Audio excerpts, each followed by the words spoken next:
हे आत्माओं सुन लो शिव का ये शुभ संदेश।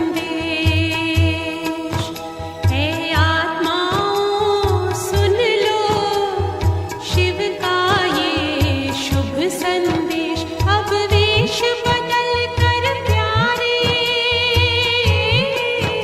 अब वेश बदल कर प्यारे, चलना अपने देश।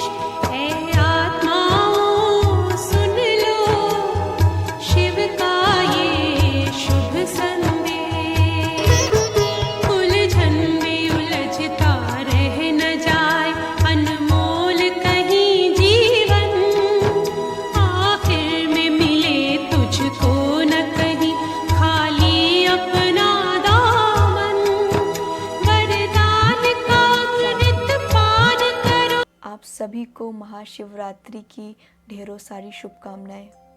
जैसा कि हम सभी जानते हैं, आज महाशिवरात्रि का पर्व है और आज पूरे देश में इस पर्व को बहुत धूमधाम से मनाया जा रहा है। तो आइए आज हम जानते हैं कि महाशिवरात्रि का आध्यात्मिक रहस्य क्या है, क्यों हम ये इतना बड़ा पर्व, जो शायद सब पर्वों में सबसे महान पर्व है, उसको इतना धूमधाम से क्यों मनाते हैं।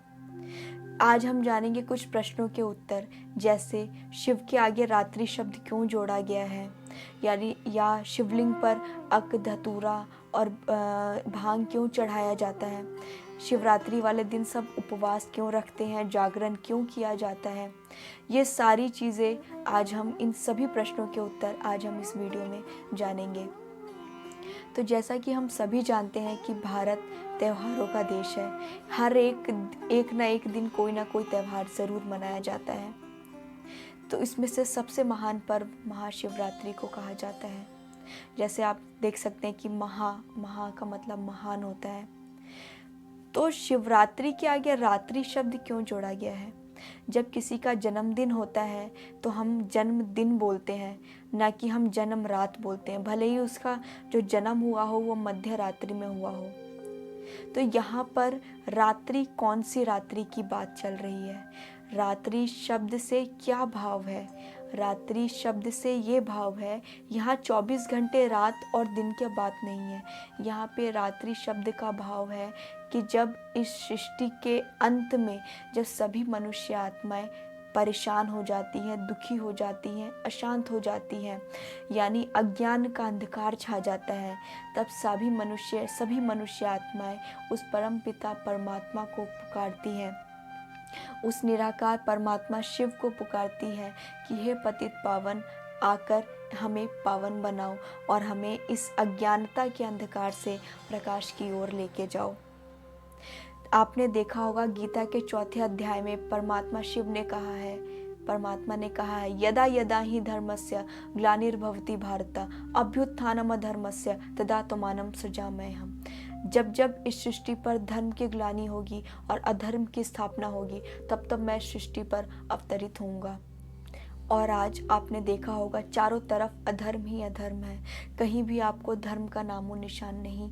अधर्म के नाम पे कितना हिंसा हो रहा है, कितना ज़्यादा, हर जगह इतनी ज़्यादा बुराइयाँ, लड़ाइयाँ, ईर्ष्या, द्वेष सब पैदा हो गया है। जब आत्माएं बिल्कुल कमज़ोर पड़ जाती हैं, तब वो परमात्मा शिव को बुलाती हैं। तब इस सृष्टि पर परमपिता परमात्मा शिव का अवतरण होता है, जिसके यादगार में इस महाशिवरात्रि के पर्व को मनाया जाता है। दूसरी बात कि परमात्मा शिव इस अजन्मा है। हम कहते हैं कि परमात्मा शिव अजन्मा है। अजन्मा का अर्थ यानी वो किसी गर्भ से जन्म नहीं लेता है। अगर उन्हें गर्भ से जन्म लेना पड़े तो वो कर्मों की गति में आए और कर्मों की गति में आ जाएंगे, लेकिन परमात्मा कर्मों से न्यारा है, वो अकर्मा है, वो अजन्मा है। इसलिए परमात्मा शिव को स्वयंभू कहा जाता है। स्वयंभू का मतलब होता है स्वयं को रचने वाला, यानी स्वयं को रचने वाला। तो इसलिए परमात्मा शिव इस सृष्टि पर अवतरण होते हैं, ना कि उनका जन्म होता है। इस सृष्टि पर अज्ञानता के अंधकार को खत्म करने के लिए, हम मनुष्य आत्माओं को पतित से पावन बनाने के लिए वो इस सृष्टि पर अवतरित होते हैं। जब परमात्मा शिव का सृष्टि पर अवतरण होता है तो हम आत्माओं से वो बलि चढ़वाते हैं। बलि कौन सी होती है? बलि होती है काम, क्रोध, लोभ, मोह, अहंकार। इन बुराइयों की बलि परमात्मा अपने ऊपर हमसे चढ़वाते हैं, हम आत्माओं को ज्ञान देकर। परमात्मा शिव को त्रिकालदर्शी, त्रिनेत्री भी कहा जाता है। परमात्मा शिव को त्रिकालदर्शी, त्रिनेत्री इसलिए कहा जाता है क्योंकि वो तीनों कालों को जानने वाला है तथा वो हम आत्माओं को ज्ञान का तीसरा नेत्र देकर ज्ञान से भरपूर करते हैं। इसलिए परमात्मा शिव को त्रिकालदर्शी और त्रिनेत्री कहा जाता है। आपने देखा होगा शिवलिंग के ऊपर 3 रेखाएं बनाई जाती है। 3 रेखाओं के बीच में एक लाल बिंदु को दिखाया जाता है। वो लाल बिंदु ही प्रतीक है परम पिता परमात्मा शिव का, जो निराकार है। इसलिए शिवलिंग को एक पिंडी के रूप में दिखाया जाता है। इसलिए वो स्वरूप, वो 3 रेखाएं किस चीज़ का है, किस चीज़ का प्रतीक है? वो 3 रेखाएं हैं कि वो त्रिकालदर्शी है, त्रिनेत्री हैं, ब्रह्मा विष्णु महेश को भी रचने वाले रचयिता है। यानी शंकर, विष्णु और ब्रह्मा को भी रचने वाले रचयिता है। वो ये तीनों उनकी रचना है। यहाँ शिव और शंकर अलग अलग कहा जाता है। शिव और शंकर अलग क्यों है? क्योंकि शिव निराकार है और शंकर आकारी देवता है। गीता में लिखा हुआ है शंकर देवताय नमः, लेकिन शिव के लिए परमात्मा शब्द का इस्तेमाल किया गया है। शिव परमात्माय नमः, यानी शिव को परमात्मा का दर्जा दिया गया है और शंकर को देव आत्मा का दर्जा दिया गया है। और शंकर को कैलाश पर्वत पे आपने देखा होगा ध्यान में दिखाया गया है। तो जब वो सर्वोच्च शक्ति है तो वो किसका ध्यान कर रहे हैं? वो उसका ध्यान कर रहे हैं जो उनसे भी ऊपर है, और उनसे ऊपर है शिव, जो सदा शिव है, जो सर्वोच्च शक्ति है। इसलिए शंकर के आगे आपने कभी देखा होगा, शंकर जी के आगे कभी कभी आपने देखा होगा कि शिवलिंग दिखाया जाता है। ध्यान में बैठे हुए हैं और उनके आगे शिवलिंग दिखाया जाता है, यानी ये भी उसका प्रतीक है। शिव की पूजा सभी देवी देवताओं ने की। राम जी ने भी शिव की पूजा की। उस स्थान को रामेश्वर के नाम से जाना जाता है। आज आप कहीं भी चले जाएंगे इस देश में, आपको शिव के मंदिर हर जगह देखने को मिलेंगे। यानी ये इसका प्रतीक है कि वो सर्वोच्च शक्ति है। उसको हम एक पिंडी के रूप में याद करते हैं, उसके असली स्वरूप को नहीं जानते कि हम शिव एक निराकार ज्योतिर्बिंदु स्वरूप हैं।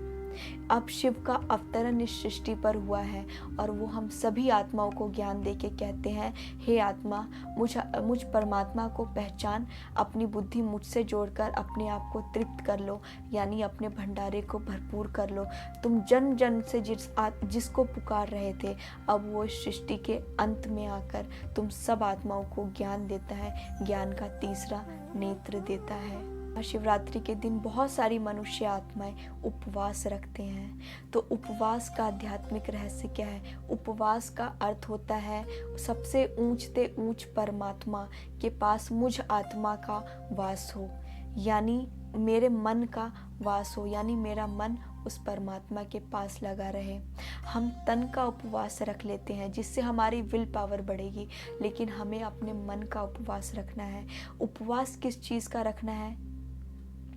परमात्मा जब इस सृष्टि पर आते हैं तो वो हमें एक महामंत्र देते हैं, मन मना भव, अर्थात मन ही मन मुझ परमात्मा को याद करो, तथा उसको निरंतर याद में रहने की श्रीमत भी देते हैं। और साथ में परमात्मा कहते हैं अपने अंदर के क्रोध को, ईर्ष्या को, अहंकार का, यानी गलत विचारों का, बुरे व्यवहारों का क्या करना है? उपवास करना है। तन का उपवास तो हमें विल पावर देगा, लेकिन मन के उपवास से आत्मा में शक्ति बढ़ेगी और हम परमात्मा के करीब जाएंगे।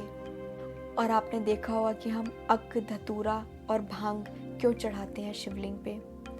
आज इस सारी दुनिया में कड़वापन बहुत भर गया है।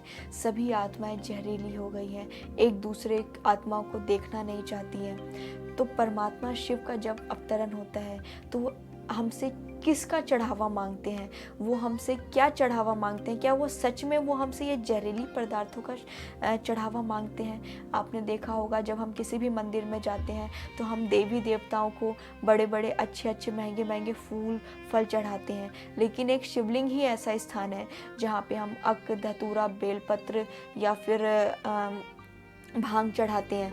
तो इसका अर्थ क्या है? क्या परमात्मा शिव सच में हमसे, उनका भाव क्या है जो वो हमसे चढ़ावा मांगते हैं? वो चढ़ावा कौन सा है? वो चढ़ावा है बुराइयों का चढ़ावा, वो चढ़ावा है अपने अंदर के अहंकार, ईर्ष्या, जहरीलेपन, द्वेष, लोगों के प्रति नफरत, इन सब का चढ़ावा मांगते हैं। क्योंकि हम अपने अंदर, हमारे अंदर इतनी जहरीली, हम जुबान इतनी जहरीली हो गई है, हमारे अंदर इतनी नफरत पैदा हो गई है।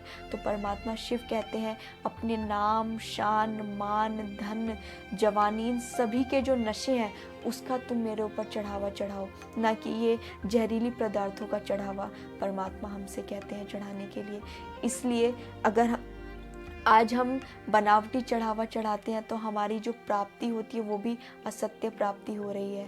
और आपने देखा होगा कि तभी हमारे भंडारे भरपूर नहीं रहते हैं। इतना पूजा पाठ करने के बाद भी हम मन से शांत नहीं रहते हैं। तो इसका कारण क्या है? कि परमात्मा का भाव क्या है, कि वो हमसे क्या मांग रहा है और हम क्या चढ़ा रहे हैं। जब किसी को बीमारी होती है तो नकली दवाइयों से तो ठीक नहीं हो सकती ना, उसके लिए असली दवाइयाँ ही चाहिए। तो इसलिए आपको चढ़ावा भी असली चढ़ाना है, तभी आपको प्राप्ति भी असली होगी। परमात्मा को निर्वैर और निर्भय भी कहा जाता है। जब वो सृष्टि पर अवतरण होते हैं तो वो हम मनुष्य आत्माओं को यही सिखाते हैं कि तुम मनुष्य आत्माओं को किसी भी व्यक्ति से वैर नहीं रखना है, तुम मनुष्य आत्माओं को किसी से भी वैर नहीं रखना है।